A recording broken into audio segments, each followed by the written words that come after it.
Selamat pagi, salam sejahtera bagi kita semua. Sebelum memulai perkuliahan pada minggu ke-6 ini, ada baiknya kita berdoa menurut agama dan percayaan masing-masing agar perkuliahan ini dapat berjalan dengan baik. Doa dimulai.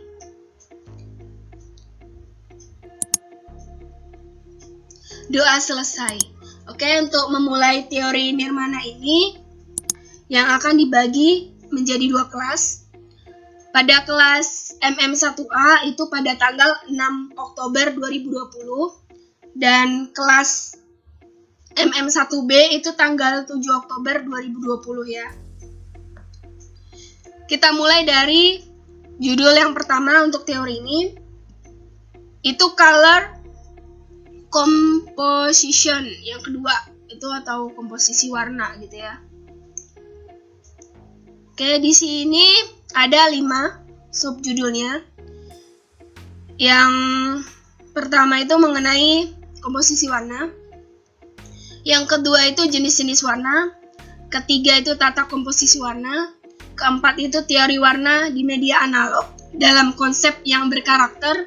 Dan terakhir itu adalah teori warna di media digital dengan konsep yang berkarakter. Oke, jadi ada media analog atau manual dan media digital atau yang di software komputer gitu ya. Oke, kita mulai dari jenis-jenis warna. Agar bisa betul-betul merasakan kesan yang ditimbulkan oleh penggunaan jenis-jenis warna, maka bisa melakukan berbagai eksperimen dengan warna-warna tertentu. Tentunya untuk eksperimen sendiri harus melihat takaran intensitas dari warna-warna itu gitu ya. Berikut ini adalah cara-cara untuk melakukan eksperimen yang untuk jenis-jenis warna. Yang pertama itu susunlah warna-warna panas dan juga warna-warna dingin. Jajarkan kedua susunan tersebut, lalu rasakan kesan yang dihasilkan. Gitu. Jadi untuk warna panas dan warna dingin itu mungkin dibuat tata komposisinya secara berjajar. Itu ketika kalian melihat warna dingin itu seperti apa dan ketika melihat warna panas itu seperti apa gitu ya. Jadi pasti memiliki perbedaan perasaan ketika melihat dua warna tersebut jika disampingkan, disusun berdampingan gitu ya. Oke, selanjutnya susunlah warna-warna dingin, kemudian di atasnya susunlah suatu bentuk tulisan dengan warna-warna panas gitu. Anda akan juga membuat kebalikannya. Yang penting kedua warna tersebut merupakan susunan warna-warna yang saling berkontras. Jadi dapat menimbulkan kesan-kesan yang ditimbulkannya juga gitu. Jadi untuk tulisan warna panas seperti warna merah gitu ya, untuk warna jingga, di belakang itu warna hijau atau biru, itu kan pasti memberikan suatu perasaan ketika melihatnya gitu ya. Sebelum menyatukan berbagai warna, mencoba menata satu atau mungkin 2 warna utama, maka dapat dipilih banyak variasi susunan untuk mendesain sesuai dengan penyesuaian nilai, nada, kecerahan, kejenuhan, dan menggunakan warna-warna netral untuk mengontrol warna. Artinya, dengan banyak warna yang dipilih, maka akan mencapai hasil yang jauh lebih berhubungan antara ataupun saling berkaitan antara kedua warna ataupun beberapa warna tersebut gitu. Jadi untuk penyusunan warna itu kira-kira seperti ini penjelasan lisannya gitu ya. Warna netral dapat mengikat seluruh bagian bersama-sama makna yang diinginkan dan memiliki visualisasi yang elegan. Jadi misalnya ada beberapa warna nih ya yang dibuat di dalam satu visualisasi media. Kemudian terjadi seperti pertengkaran antara satu dan warna yang lainnya. Mungkin bisa ditambah dengan warna netral sedikit untuk mengimbangin agar warna-warna tersebut itu bisa menjadi warna yang cukup mudah ataupun cukup baik untuk dilihat gitu. Tidak terjadi pertentangan lagi. Oke, yang selanjutnya, tata komposisi warna. Jika ingin memulai desain dengan satu warna, maka perlu adanya pantulan warna lainnya untuk melihat seberapa jauh komposisi warna tersebut bisa dihubungkan, gitu ya. Jadi kalau misalnya untuk karya-karya fotografi ataupun animasi itu kan sangat jarang yang menggunakan warna yang satu warna monokromatik gitu ya. Pasti kebanyakan orang pengen warna yang full color gitu, warna yang dari banyak sekali warna. Apalagi untuk anak kecil itu sangat dunianya masih sangat berkaitan dengan warna-warna yang sangat banyak untuk dilihatnya antara kesesuaian warna-warna itu. Jadi senang sama warna-warna yang banyak. Bahkan lebih baik lagi jika mulai diperkirakan skala warna abu-abu sederhana dan menganalisis warna-warna apa saja yang tepat sebelum mendesain warna pada tata komposisi warna yang saling menyatu gitu ya. Jadi harus benar-benar dipikirin untuk penyatuan warna-warna ini. Membolak-balikan cahaya dan bayangan dalam perspektif dari desainer di bidang multimedia. Jadi untuk fotografer ataupun animator itu dialah yang ingin cahaya dari mana, kemudian bayangannya di mana letaknya gitu, dia yang mendesainnya gitu untuk tata letaknya gitu. Untuk menentukan tata komposisi warna pada bagian-bagian tertentu dengan menggunakan warna-warna dominasi dan membiarkan warna pendukung menjadi warna background gitu ya. Jadi untuk warna-warna pendukung itu bisa menjadi warna background. Untuk warna pendukung sendiri jangan pilih warna yang lebih kontras dari warna objek utamanya gitu ya. Jadi objek utamanya harus memiliki warna yang lebih cas daripada backgroundnya gitu. Oke. Selanjutnya untuk tata komposisi warna sendiri itu ada 2. Pertama keselarasan warna dan kedua interval tangga warna. Untuk keselarasan warna sendiri, agar enak dilihat, suatu susunan warna haruslah selaras dengan objek yang ditampilkan. Keselarasan tersebut dapat diperoleh dengan memperhatikan irama. Untuk memperoleh keselarasan warna, langkah yang perlu dipertimbangkan adalah menggunakan warna-warna pada lingkaran warna, gitu ya, untuk keselarasan warnanya. Yang kedua, interval tangga warna, itu tingkat atau gradiasi warna yang menjembatani atau menghubungkan dua warna yang kontras gitu ya. Selanjutnya, kombinasi interval tangga warna itu wajib dilatih untuk memvisualkan tata komposisi warna yang baik. Selanjutnya ini adalah teori warna di media analog dalam konsep yang berkarakter gitu ya. Ini akan saya tampilkan gambar. Ini potret wajah menggunakan pensil warna. Jadi pada kulitnya sendiri itu tidak hanya warna coklat. Coklatnya itu mungkin ada sekitar 4 atau 5 warna.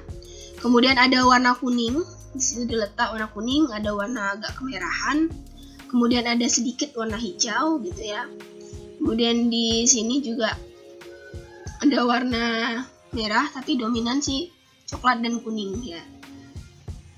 Di sini untuk warna-warna yang analog gitu ya. Jadi karakter di sini gambar wanitanya ini dia lebih kelihatan santai, juga bahagia gitu ya. Kemudian juga menunjukkan bahwasannya dia sedang tertawa gitu, ada hampir kelihatan gigi dan lidahnya gitu. Menunjukkan ekspresi yang sedang rileks, sedang gembira gitu. Dari mimik wajahnya itu, dari visual itu kelihatan sampai pipinya itu ada lekukan-lekukannya. Ini untuk karakter yang kedua, ini pria ya. Jadi lebih serius dengan kerutan di kening. Untuk warnanya sendiri itu menggunakan warna-warna abu-abu ya. Untuk warna hitamnya sendiri mungkin ada beberapa yang dibuat, tapi rata-rata itu menggunakan warna yang kulit warna coklat. Ada warna birunya ya, pada jenggotnya itu ada warna birunya. Kemudian ada warna-warna seperti warna hijaunya sedikit-sedikit dan warna biru gitu. Oke, ini menunjukkan keseriusannya. Jadi di bagian dagunya itu tidak ada kerutan sama sekali karena dia posisinya itu sedang serius, tegang gitu ya. Dengan sedikit kerutan di keningnya gitu, dengan ekspresi mata yang cukup terbuka dengan lebar gitu atau melotot gitu ya. Itu kelihatan karakter dari seriusnya gitu untuk menunjukkan warna-warnanya. Oke. Selanjutnya, teori warna di media digital dalam konsep yang berkarakter. Jadi di sini ada pengoperasian, ada Photoshop ya. Jadi di sini ada pilih-pilihannya, kemudian ada Illustrator, itu ada pilih-pilihannya secara umum ya. Kemudian juga CorelDRAW itu ada pilih-pilihannya. Kemudian kedua merubah bitmap ini untuk yang karakter dari si CorelDRAW itu ya, jadi prosesnya lebih didetailkan lagi. Ini kemudian cara teoritis untuk teori-teori untuk objek yang vektor menggunakan warna-warna RGB dan CMYK, itu yang fields-nya. Kemudian outlet-nya itu untuk yang vektor itu tetap masih menggunakan RGB dan CMYK. Jadi kedua jenis warna subtraktif dan aditif ini memang ada di software digital gitu ya. Jadi bisa dipilih pengoperasiannya. Sering saja latihan untuk mendesain warna-warna secara digital karena nanti ketika untuk multimedia sendiri itu sangat diperlukan untuk editing gambar, baik itu foto ataupun audio ataupun animasi gitu. Jadi ya untuk yang multimedia memang harus menguasai software dalam digital ini. Nanti bisa dipelajari di semester selanjutnya, tapi untuk saya lebih kepada visualisasinya untuk melihat warnanya, bentuknya gitu ya. Oke. Ini adalah salah satu contoh digital menggunakan warna CMYK adiktif dan subtraktif tadi ya. Jadi di sini karakter dari manualnya ada dan pewarnaan juga maksimal. Jadi seperti yang saya bilang, manual itu dijadikan pijakan untuk membuat digital yang original dan memiliki nilai yang tinggi. Tidak hanya sekedar menempel ataupun hanya mewarnain bentuk yang sudah ada gitu. Tidak seperti itu, tapi mendesain ulang, menggambar visualisasi yang original yang belum pernah dilihat orang lain. Jadi itu karya original kalian ke dalam suatu goresan. Kemudian setelah itu mungkin ada proses penscanningan. Jadi scanning untuk diwarnain gitu ya. Nah, jadi untuk yang backgroundnya manualnya ada itu cukup baik untuk visualisasi gitu. Ini saya ambil salah satu contoh yang antara digital dan manualnya itu saling terkait gitu ya. Jadi untuk desain game Final Fantasy ini itu menerapkan unsur manual dan digital. Tapi meskipun hasil endingnya itu adalah karya digital gitu, tapi skillnya itu ada skill manual yang menjadi pijakan gitu. Oke? Seperti yang ditunggu-tunggu, itu adalah tugas wajib dan tugas rutin. Pada tugas wajib sendiri itu sebenarnya saya minta untuk menggambarkan tata perspektif ya. Tapi yang dibuat oleh kakak kelas kalian itu lebih kepada bentuk-bentuk yang lebih dekoratif gitu ya. Tapi itu tidak masalah. Itu bisa dipilih saja sesuai dengan tahun lalu gitu ya untuk pewarnaannya.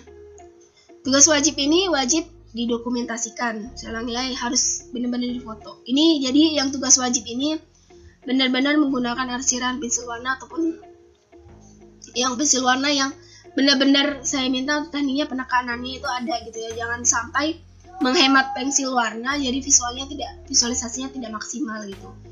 Jadi warna itu biar naik warnanya ditekan saja. Jangan takut habis. Kalau habis kan bisa beli lagi gitu. Oke. Saya rasa kalaupun misalnya pensil warna itu bakal bertahan gitu. Kadang saya pun kalau di Unimed sebelumnya itu bahkan cat itu kadang mungkin 2 kali beli atau 3 kali beli untuk 1 semester gitu. Tapi bisa menghasilkan visualisasi yang cukup maksimal. Karena nanti untuk portofolio nanti ini akan saya kembalikan ke kalian lagi. Tapi yang terbaik itu akan disimpan di prodi untuk pertinggalan untuk semester selanjutnya ya. Kemudian tugas rutin ini mendesain visualisasi kumpulan tekstur. Jadi ini juga menggunakan warna. Jadi untuk tugas wajib dan tugas rutin ini full color ya. Ini contoh yang tugas wajib yang pertama. Ini dia menggunakan pensil warna yang water ya. Jadi digores pensil kemudian di wash ya. Kemudian ini juga menggunakan pensil warna yang full color.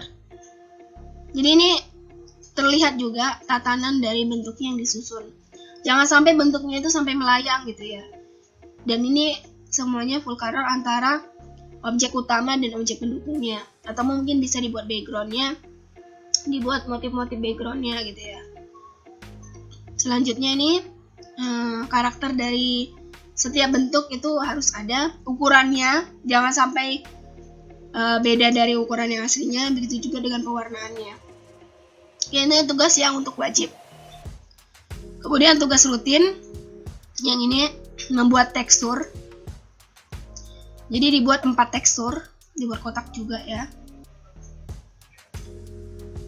Dan ini juga dibuat tekstur yang berbeda dengan warna yang berbeda pula. Ya, seperti ini. Oke. Untuk tekstur-teksturnya bisa dipilih tekstur-tekstur yang berbeda antara satu tekstur dan tekstur yang lainnya. Jadi ada 4 kotak teksturnya. Oke. Untuk pertemuan minggu ke-6 saya hari di sini saja. Untuk pertanyaan yang ingin disampaikan itu silahkan ditanyakan melalui grup WA.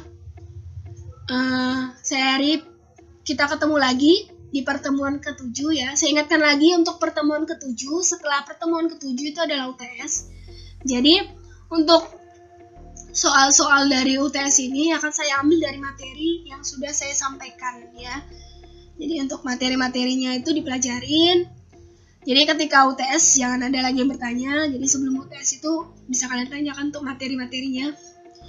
Oke, saya hari pertemuan ke-6 ini dengan Assalamualaikum warahmatullahi wabarakatuh. Sampai ketemu di materi yang ke-7.